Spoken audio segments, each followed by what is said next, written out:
Mateo chapter 1 verse 21. At nanganak siya ng isang lalaki at tinawag ang kanyang pangalan na Yahushua dahil ililigtas niya ang kanyang bayan mula sa kanilang mga kasalanan. O yan, ito yung nakasulat sa original Bible. Yahushua ay nakasulat, hindi Jesus. Original Bible to, ha? Yahushua ang nakasulat, hindi Jesus. Yahushua yun. Yahushua yun.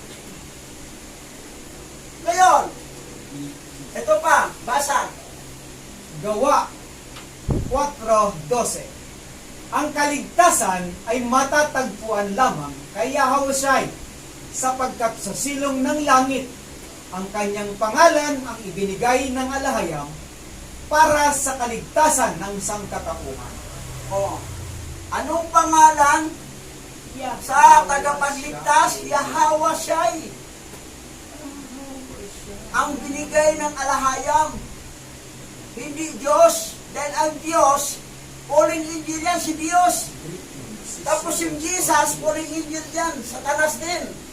Yahushua. Bakit si Yahweh, may dugtong na siya ang Yahweh? Kasi yung siya ay Savior.